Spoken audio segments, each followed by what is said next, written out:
এই মুহূর্তে অন্নপূর্ণা যোজনার একটা বড় খবর রয়েছে। যাদের যাদের এতক্ষণ বা এতদিন ধরে স্ট্যাটাসে কিন্তু রিজেক্ট দেখাচ্ছিল, তাদের কিন্তু একটা বড় পরিবর্তন হয়েছে। সেটা কি, যে সমস্ত মাদের বা বোনেদের স্ট্যাটাসটা কিন্তু রিজেক্ট দেখিয়েছিল, তাদের কিন্তু এখন আন্ডার ইনকোয়ারি বলে একটা নতুন অপশান কিন্তু যোগ হয়েছে। আপনি এখনই চেক করে নিতে পারেন আপনার এই সোশ্যাল রেজিস্ট্রি .wb.gov.in এই ওয়েবসাইটে ঢুকে। যেভাবে আপনারা এতদিন ধরে স্ট্যাটাস চেক করেছেন, সেটা চেক করে দেখতে পারেন আপনার এই মুহূর্তে যাদের রিজেক্টেড হয়েছিল তাদের কিন্তু আন্ডার ইনকোয়ারি হয়েছে। এবং সেটা আমি একবার পুরো প্রসেসটা দেখিয়ে দিচ্ছি কীভাবে স্ট্যাটাসটা চেক করবেন।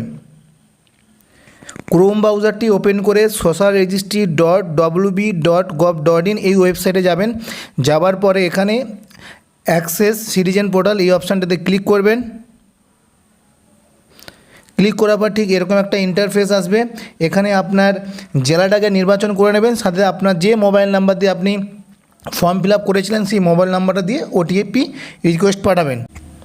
ওটিপি দেওয়ার পর এখানে ভেরিফাই অ্যান্ড কন্টিনিউ অপশানটিতে ক্লিক করবেন।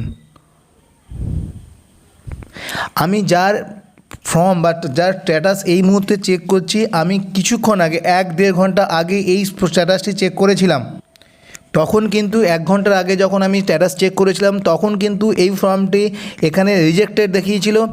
এখন ঠিক কিছুক্ষণ আগে ফর্ম আবার স্ট্যাটাস চেক করার সাথে সাথে এখন কিন্তু স্ট্যাটাস পরিবর্তন হয়েছে, আন্ডার ইনকোয়ারি বলে একটা নতুন অপশান এসছে। আর আপনারাও এখনই চেক করে দেখুন আপনার কোনো স্ট্যাটাসের কোনো পরিবর্তন হয়েছে কি না। যদি পরিবর্তন হয়ে থাকে অবশ্যই কমেন্ট করবেন, আর যদি পরিবর্তন না তার জন্যও কমেন্ট করবেন। আর আন্ডার ইনকোয়ারি মানে হচ্ছে আপনার ওই ফর্মটাকে আবার ওরা ইনকোয়ারি করবেন। যদি ভিডিওটি ভালো লাগে প্লিজ সাবস্ক্রাইব করে দিও, আর বেশি করে শেয়ার করে সবাইকে জানিয়ে দাও যাতে সবাই স্ট্যাটাসটা চেক করে নিতে পারে। আজকে এই পর্যন্ত, কথা হবে অন্য কোনো ভিডিওতে। টাটা, বাই বাই, সবাই ভালো থাকবে।